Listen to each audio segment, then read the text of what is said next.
Nel cuore del piccolo comune di San Fior, situato nel suggestivo Trevigiano, il periodo natalizio si trasforma in un'esperienza straordinaria grazie all'illuminazione magica creata da un cittadino appassionato. Ogni giorno, poco prima delle 5 del pomeriggio, Oscar Bontempo, un pensionato di 77 anni, accende le oltre 133.000 luci sparse nel suo giardino, dando avvio a un vero e proprio spettacolo che attira l'attenzione di residenti e turisti. Le auto rallentano lungo la strada, mentre famiglie e bambini si avvicinano per ammirare la meraviglia luminosa, ma anche per interagire con il geniale artefice di tale prodigio. Oscar, col suo sorriso caloroso, è sempre pronto a raccontare la storia dietro questa tradizione che è diventata un simbolo del Natale a San Fior. È iniziata circa 44 anni fa, con la nascita di mia figlia, e ho cominciato a fargli il presepio, che una volta lo facevo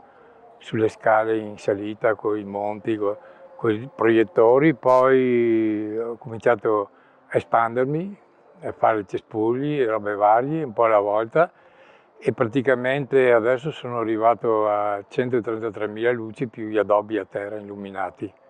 Dal momento che mi arriva l'idea, o che la sogno di notte, quindi di giorno la realizzo, tipo quella stella che è in cima alle scale, praticamente l'ho fatta che era buio, mi sono messo là e l'ho costruita.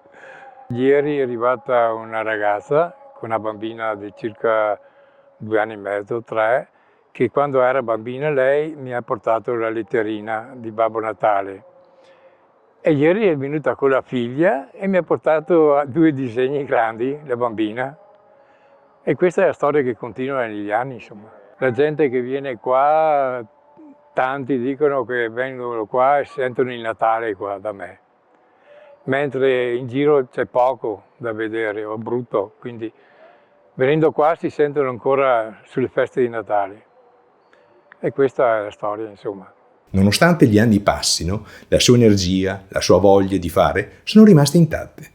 La preparazione del suo giardino inizia già a ottobre, quando Oscar si dedica alla potatura delle piante, alla preparazione dei cavi elettrici e al montaggio delle strutture necessarie. Questa fase di lavoro richiede un impegno costante e meticoloso, affinché ogni dettaglio sia perfetto. Il giardino di Oscar apre ufficialmente al pubblico il 29 novembre e rimane illuminato fino al 6 gennaio, offrendo così ai visitatori un mese intero di magia. Durante questo periodo il giardino si trasforma in un luogo incantato, dove presepi, renne e decorazioni occupano ogni angolo disponibile. Per addobbare la sua casa e offrire caramelle ai bambini, Oscar investe oltre 2.000 euro ogni anno, una cifra considerevole che evidenzia quanto amore e dedizione ci siano dietro a questo spettacolo.